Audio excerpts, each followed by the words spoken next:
Hi friends, welcome back to Sushmita J Kannada vlogs. ನಾನು Sushmita J. So ನನ್ನ morning routine ಬಂದು ಬೆಳಗ್ಗೆ 6 ಗಂಟೆಗೆ ಸ್ಟಾರ್ಟ್ ಆಗುತ್ತೆ. ಸೊ ಇಲ್ಲಿ ನಾನು ಫಸ್ಟ್ ಎದ್ದಿದ ತಕ್ಷಣ ಫ್ರೆಶ್ ಅಪ್ ಆಗಿಬಿಟ್ಟು ಬಂದು ಬ್ರೇಕ್ಫಾಸ್ಟ್ನ ರೆಡಿ ಮಾಡ್ಕೊಳ್ತೀನಿ. ಬ್ರೇಕ್ಫಾಸ್ಟ್ ಆದಮೇಲೆ ನಾನು ಬೇರೆ ಎಲ್ಲ ಕೆಲಸ ಮಾಡ್ಕೊಳ್ಳೋದು. ಹಸ್ಬೆಂಡು 7:30ಗೆಲ್ಲ ಕೆಲಸಕ್ಕೆ ಹೋಗಬೇಕು. ಸೊ ಅವರಿಗೆ ಬ್ರೇಕ್ಫಾಸ್ಟ್ ಬೇಗ ರೆಡಿ ಮಾಡಿಟ್ರೆ ಬೇರೆಲ್ಲ ಕೆಲಸ ಆಮೇಲೆ ನಿಧಾನವಾಗಿ ಮಾಡ್ಕೋಬೋದು. ಹಾಗಾಗಿ ಇಲ್ಲಿ ನಾನು ಬ್ರೇಕ್ಫಾಸ್ಟ್ಗೆ ಇವತ್ತು ಸಿಂಪಲ್ಲಾಗಿ ಪುಳಿಯೋಗರೆ ಮಾಡ್ಕೊಳ್ತಾ ಇದ್ದೀನಿ. ಈ ಪುಳಿಯೋಗರೆನ ಗೊಜ್ಜು ಮಾಡ್ಕೊಳ್ತೀವಲ್ವ ನಾವು, ಅದನ್ನು ಬೇಕಾದ್ರೆ ನಾವು ಫ್ರಿಜ್ಜಲ್ಲಿ ಸ್ಟೋರ್ ಮಾಡಿ ಕೂಡ ಇಟ್ಕೋಬೋದು, ಏನೂ ಹಾಳಾಗಲ್ಲ. ಮನೇಲೇ ಮಾಡ್ಕೊಳ್ಳೋ ಪುಳಿಯೋಗರೆನೂ ಚೆನ್ನಾಗಿರುತ್ತೆ. ನನಗೆ ಅತ್ತೆನೇ ಊರಲ್ಲಿ ಮಾಡಿಕೊಡ್ತಾಯಿದ್ರು. ಇವಾಗ ಇಲ್ಲಿ ನಾವು ಫ್ರಿಜ್ ಇಲ್ವಲ್ಲ, ಹಾಗಾಗಿ ನಾವಿಲ್ಲಿ ಸ್ಟೋರ್ ಮಾಡಿ ಇಟ್ಕೊಳಕ್ಕಾಗಲ್ಲ. ಹಾಗಾಗಿ ಪ್ಯಾಕೆಟ್ ಪುಳಿಯೋಗರೆನ ತೊಗೊಂಬಂದು ಯೂಸ್ ಮಾಡ್ತಾಯಿದ್ದೀನಿ ನಾನು. ಇಲ್ಲಿ ನಾನು 1 ಟೊಮೆಟೊ, 1 ಈರುಳ್ಳಿ ಹಾಗೆ 3 ಹಸಿಮೆಣ್ಸಿನ್ಕಾಯಿನ ತೊಗೊಂಡಿದ್ದೀನಿ, ಸ್ವಲ್ಪನೇ ಮಾಡ್ಕೊಳ್ಳೋದ್ರಿಂದ. ಹಾಗೆಯೇ ನಾನು ರೈಸ್ನ ನೈಟೇ ಸ್ವಲ್ಪ ಜಾಸ್ತಿ ಮಾಡಿ ಇಟ್ಕೊಂಡಿದ್ದೆ. ಹಾಗೆ ರೈಸ್ ವೇಸ್ಟ್ ಆಗುತ್ತೆ ಅನ್ನೋದು ಕೂಡ ಈ ರೀತಿ ಮಾಡಿಕೊಂಡ್ರೆ ರೈಸು ಕೂಡ ವೇಸ್ಟ್ ಆಗೋಲ್ಲ, ಎಲ್ಲ ಖಾಲಿ ಆಗುತ್ತೆ, ಅಷ್ಟು ಚೆನ್ನಾಗಿರುತ್ತೆ ಟೇಸ್ಟು. ಹಾಗಾಗಿ ನಾನು ಬೇಕು ಅಂತಲೇ ನೈಟ್ ರೈಸ್ನ ಮಾಡಿಟ್ಟಿದ್ದು, ಬೆಳಗ್ಗೆ ಬ್ರೇಕ್ಫಾಸ್ಟ್ ಮಾಡೋಕ್ಕಾಗುತ್ತಲ್ಲ ಅಂತ ಹೇಳಿಬಿಟ್ಟು. ಹಾಗೆ ಇದು ಮಾರ್ನಿಂಗ್ ಮಾತ್ರ ಅವ್ರಿಗೆ ಬಾಕ್ಸಿಗೆ ಹಾಕಿ ಕೊಟ್ಟು ಕಳಿಸ್ತೀನಿ, ಮನೇಲಿ ತಿನ್ನೋಕ್ಕೆ ಟೈಮ್ ಇರೋಲ್ಲ. ಹಾಗಾಗಿ ನಾನು ಮಕ್ಕಳು ಮಧ್ಯಾಹ್ನದವರೆಗೂ ತಿಂತೀವಿ. ನಾವು ಬ್ರೇಕ್ಫಾಸ್ಟ್ ಏನಾದರೂ ಪ್ರಿಪೇರ್ ಮಾಡಿಕೊಂಡ್ರೆ ಮಧ್ಯಾಹ್ನ ನಾವು ಅದನ್ನೇ ತಿಂತೀವಿ, ನಾವು 3 ಜನನೂ.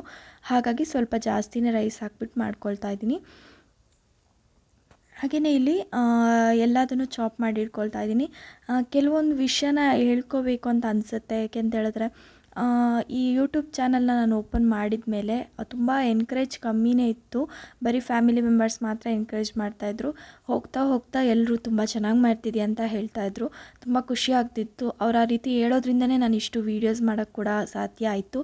ಹಾಗೆಯೇ ಕೆಲವರು ಅದೇನಂತ ಗೊತ್ತಿಲ್ಲ, ವ್ಲಾಗ್ಸ್ ಹಾಕ್ಬಿಟ್ರೆ ಏನೋ ಒಂದು ನಾವು ದೊಡ್ಡ ತಪ್ಪು ಮಾಡ್ತಿದ್ದೀವಿ ಅನ್ನೋ ರೀತಿ ಅದನ್ನು ಥಿಂಕ್ ಮಾಡ್ತಾರೆ. ಅದೇನಕ್ಕೆ ಆ ರೀತಿ ಯೋಚನೆ ಮಾಡ್ತಾರೆ ಅಂತ ಗೊತ್ತಿಲ್ಲ. ಒಂದು ಖುಷಿಗಷ್ಟೇ ನಾವು ಆ ರೀತಿ ಎಲ್ಲ ಹಾಕ್ಕೊಳ್ತಾ ಹೋಗ್ತೀವಿ. ಅದನ್ನೇ ದೊಡ್ಡ ಕ್ರೈಮ್ ಮಾಡೋ ರೀತಿ ನೋಡಿಬಿಡ್ತಾರೆ. ವೀಡಿಯೋಸ್ ಮಾಡೋದ್ರಲ್ಲಿ ಏನಿದೆ, ನಾವೇನು ಬೇಡ್ದಿಲ್ದಿದ್ದ ಕೆಲಸ ಮಾಡ್ತಾ ಇಲ್ವಲ್ವ. ನಮ್ಮ ಲೈಫಲ್ಲಿ ಏನಾಗ್ತದೆ, ನಮ್ಮ ಹ್ಯಾಪಿನೆಸ್ನ ಶೇರ್ ಮಾಡ್ಕೊಳ್ತಾ ಇದ್ದೀವಿ ಅಷ್ಟೇ. ಹಾಗೆಯೇ ತುಂಬ ಜನ ಅವರವರ ಯೂಟ್ಯೂಬ್ ವೀಡಿಯೋಸಲ್ಲಿ ಹಾಕ್ತಾ ಇರ್ತಾರೆ, ಈ ರೀತಿ ಬ್ಯಾಡ್ ಕಮೆಂಟ್ಸ್ ಬಂತು ಅಂತೆಲ್ಲ ಹೇಳಿಬಿಟ್ಟು.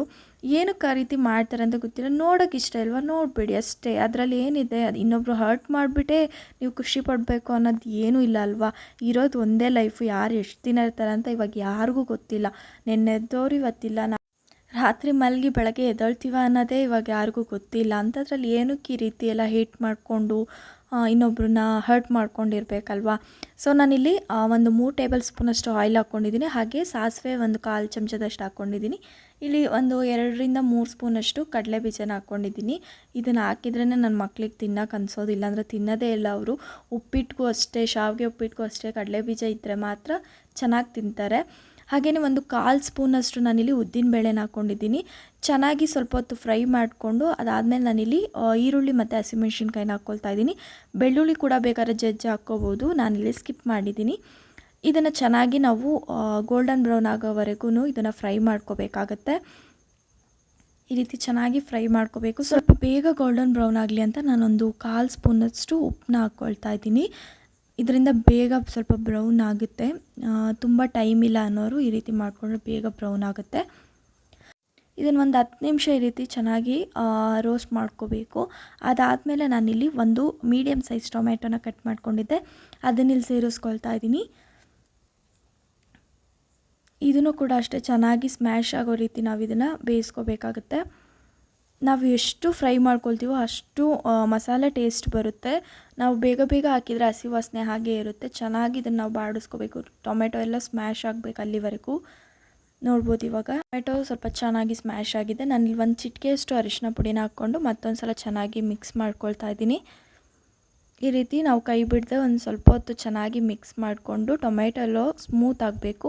ಅದಾದಮೇಲೆ ನಾನಿಲ್ಲಿ 1 ಅಯ್ಯಂಗಾರ್ ಪುಳಿಯೋಗರೆ ಪ್ಯಾಕೆಟ್ನ ತೊಗೊಂಬಂದಿದ್ದೆ, ಅದನ್ನು ಇಲ್ಲಿ ಸೇರಿಸ್ಕೊಂಡು ಒಂದು ಸಲ ಚೆನ್ನಾಗಿ ಮಿಕ್ಸ್ ಮಾಡ್ಕೊಳ್ತಾ ಇದ್ದೀನಿ.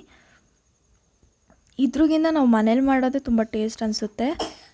ಆಫ್ಟರ್ ಮ್ಯಾರೇಜ್ ಆದಮೇಲೆ ನಾನು ಇದೇ ಫಸ್ಟ್ ಪುಳಿಯೋಗರೆ ಪ್ಯಾಕೆಟ್ನ ತಂದು ಯೂಸ್ ಮಾಡ್ತಾ ಇರೋದು. ನಮ್ಮ ಅತ್ತೆನೇ ಯಾವಾಗಲೂ ಪುಳಿಯೋಗರೆನ ಮನೇಲೇ ರೆಡಿ ಮಾಡ್ತಾರೆ. ಸೊ ನಾನಿಲ್ಲಿ ಎಷ್ಟು ಹುಣಸೆ ಹಣ್ಣು ನೀರು ಬೇಕೋ ಅಷ್ಟನ್ನು ಹಾಕ್ಕೊಂಡಿದ್ದೀನಿ. ನಿಮ್ಗೆ ಎಷ್ಟು ಹುಳಿ ಬೇಕೋ ನೀವು ಅಷ್ಟನ್ನು ಹಾಕ್ಕೋಬೋದು. ಹಾಕ್ಬಿಟ್ಟು ಚೆನ್ನಾಗಿ ಇದನ್ನೊಂದು ಸಲ ಮಿಕ್ಸ್ ಮಾಡಿಕೊಂಡು ಈಗ ರುಚಿಗೆ ತಕ್ಕಷ್ಟು ಉಪ್ಪನ್ನ ಹಾಕ್ಕೊಳ್ತಾ ಇದ್ದೀನಿ. ಆಗಲೂ ಹಾಕ್ಕೊಂಡಿದ್ದೆ. ನಾವು ಇದಕ್ಕೆ ರೈಸ್ ಮಿಕ್ಸ್ ಮಾಡಿದ್ಮೇಲೆ ಸ್ವಲ್ಪ ಕಮ್ಮಿ ಅನಿಸುತ್ತೆ, ಹಾಗಾಗಿ ಸ್ವಲ್ಪ ಜಾಸ್ತಿನೇ ಹಾಕ್ಕೊಳ್ತಾ ಇದ್ದೀನಿ ನಾನಿಲ್ಲಿ ಉಪ್ಪನ್ನ. ಹಾಕಿಬಿಟ್ಟು ಒಂದು 2-3 ಸೆಕೆಂಡು ಅಷ್ಟೇ ಚೆನ್ನಾಗಿ ಇದನ್ನು ಬಾಯ್ಲ್ ಮಾಡ್ಕೋಬೇಕು. ಇದನ್ನು ನಾವು ಫ್ರಿಜ್ಜಲ್ಲಿ ಬೇಕಾದರೆ ಸ್ಟೋರ್ ಮಾಡಿ ಇಟ್ಕೋಬೋದು, ಹಾಗೆ ಇಟ್ಕೊಳ್ಳೋಕ್ಕಾಗಲ್ಲ, ಹಾಳಾಗೋಗುತ್ತೆ. ಫ್ರಿಜ್ ಇದ್ದರೆ ಅದರಲ್ಲಿ ಸ್ಟೋರ್ ಮಾಡ್ಕೋಬೋದು. ಈ ರೀತಿ ಗೊಜ್ಜನ್ನ ಮಾಡಿಕೊಂಡು ಯಾವಾಗ ಬೇಕು ಆವಾಗ ಅನ್ನಕ್ಕೆ ಹಾಕ್ಕೊಂಡು ಕಲಿಸ್ಕೋಬೋದು. ಇವಾಗ ಇದು ಫುಲ್ ರೆಡಿ ಆಗಿದೆ. ಇದು ತಣ್ಣಗಾಗಬೇಕು. ತಣ್ಣಗಾದ್ಮೇಲೆ ನಾನು ಅನ್ನಕ್ಕೆ ಹಾಕಿ ಕಲಿಸ್ಕೊಳ್ತಾ ಇದ್ದೀನಿ ಎಷ್ಟು ಬೇಕು ಅಷ್ಟನ್ನು. ಸೊ ಇವಾಗ ಇದು ರೆಡಿ ಆಗಿದೆ. ಇವಾಗ ಇದು ಬಿಸಿ ಆರೋ ಗ್ಯಾಪಲ್ಲಿ ನಾನು ಬ್ಲ್ಯಾಕ್ ಟೀ ಮಾಡ್ಕೊಳ್ತಾ ಇದ್ದೀನಿ. ಹಾಗೆಯೇ ನನಗೆ ಪ್ರೀವಿಯಸ್ ವೀಡಿಯೋ ನೋಡಿಬಿಟ್ಟು ನಮ್ಮೂರವರೇ ಒಬ್ಬರು ಆಂಟಿ ಕಾಲ್ ಮಾಡಿದ್ರು. ತುಂಬ ಪಾಸಿಟಿವ್ ಆಗಿ ಹೇಳಿದ್ರು. ಅವ್ರು ಯಾವಾಗಲೂ ಅಷ್ಟೇ ಪಾಸಿಟಿವ್ ಆಗಿ ಹೇಳ್ತಾರೆ. ನೋಡಿ ವಿಡಿಯೋ ಅಂತ ಎಲ್ರಿಗೂ ಶೇರ್ ಮಾಡ್ತಾರೆ. ತುಂಬ ಖುಷಿಯಾಗುತ್ತೆ. ಆ ಥರ ಎನ್ಕರೇಜ್ ಮಾಡೋರು ತುಂಬ ಕಮ್ಮಿನೇ, ಬಟ್ ಸಿಗ್ತಾರಲ್ವಾ ತುಂಬ ಖುಷಿಯಾಗುತ್ತೆ. ಫೋನ್ ಮಾಡಿಬಿಟ್ಟು ತುಂಬ ಖುಷಿಯಾಗಿ ಮಾತಾಡಿದ್ರು, ಹೇಳಿದ್ರು ಕೂಡ. ಹೌದು, ಈ ವಿಡಿಯೋ ಮೂಲಕ ನಾನು ಆಂಟಿಗೆ ಥ್ಯಾಂಕ್ಸ್ ಹೇಳ್ತೀನಿ. ಆ ರೀತಿ ಮೋಟಿವೇಶನ್ ಮಾಡೋರು, ಹಾಗೆ ಆ ರೀತಿ ನೀನು ಚೆನ್ನಾಗಿ ಮಾಡ್ತಿದ್ಯಾ ಮಾಡು ಅನ್ನೋರು ತುಂಬಾ ಕಮ್ಮಿ. ನಾನು ಯಾವುದೇ ವೀಡಿಯೋ ಹಾಕಿದರೂ ಕಮೆಂಟ್ ಕೂಡ ಮಾಡ್ತಾರೆ, ಫೋನ್ ಮಾಡಿ ಕೂಡ ಹೇಳ್ತಾರೆ. ನಾನು ಸಿಕ್ಕಿದ್ರು ಕೂಡ ಚೆನ್ನಾಗಿದೆ ಅಂತ ಹೇಳ್ತಾರೆ. ಇದೇ ಅಲ್ವಾ ಬೇಕಾಗಿರೋದು. ಎಷ್ಟು ದಿನ ಇರ್ತೀವೋ ಗೊತ್ತಿಲ್ಲ, ಇರೋಷ್ಟು ದಿನ ಎಲ್ಲರ ಹತ್ರನೂ ಒಳ್ಳೆ ಹೆಸರು ಕೇಳಿಕೊಂಡು ಏನಾದರೂ ಒಂದು ಅಚೀವ್ ಮಾಡಬೇಕು ಅನ್ನೋ ಆಸೆ ಇರುತ್ತಲ್ವ. ಸೊ ಅದನ್ನು ನಾನು ಟ್ರೈ ಮಾಡ್ತಾಯಿದ್ದೀನಿ ಅಷ್ಟೇ.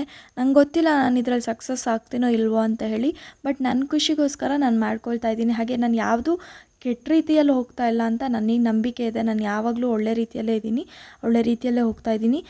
ಹಾಗೆ ನನಗೊಂದು ಥಾಟ್ ಇದೆ, ಇನ್ನೊಬ್ಬರು ಮಾತಿಗೆ, ಇನ್ನೊಬ್ಬರು ಹೇಳೋ ಒಂದು ವಿಷಯಕ್ಕೆ ಸರಿ ಇದ್ದರೆ ಮಾತ್ರ ನಾನು ಒಪ್ಕೊಳ್ಳೋದು. ಇಲ್ಲ ಅಂತ ಹೇಳಿದ್ರೆ ನಾನು ಅದನ್ನು ಇಗ್ನೋರ್ ಮಾಡಿಬಿಡ್ತೀನಿ. ಸೊ ಈಗಲೂ ಅಷ್ಟೇ, ನಾನು ಯಾರು ಒಳ್ಳೇದು ಹೇಳ್ತಾರೋ ಅದನ್ನು ನಾನು ಎಕ್ಸೆಪ್ಟ್ ಮಾಡ್ತೀನಿ. ಸೊ ನಮಗೆ ಆಗಲ್ವಾ, ನಾನು ದೂರನೇ ಇದ್ಬಿಡ್ತೀನಿ ಅಷ್ಟೇ. ಕೆಲವೊಂದು ರಿಲೇಷನ್ಶಿಪ್ಪಲ್ಲಿ ಮಾತ್ರ ಆ ರೀತಿ ಮಾಡೋಕ್ಕಾಗಲ್ಲ, ಅಡ್ಜಸ್ಟ್ ಮಾಡ್ಕೊಂಡು ಹೋಗಲೇಬೇಕು. ನನಗೆಲ್ಲರೂ ಪ್ರೋತ್ಸಾಹನೇ ಕೊಟ್ಟಿದ್ದಾರೆ. ನನ್ನ ಫ್ಯಾಮಿಲಿಯಲ್ಲಾಗಿರ್ಬೋದು, ನಮ್ಮ ಅಪ್ಪ ಅಮ್ಮ ಆಗಿರ್ಬೋದು, ನನ್ನ ಅತ್ತೆ ಮಾವ ಆಗಿರ್ಬೋದು, ಹಸ್ಬೆಂಡ್ ಆಗಿರ್ಬೋದು.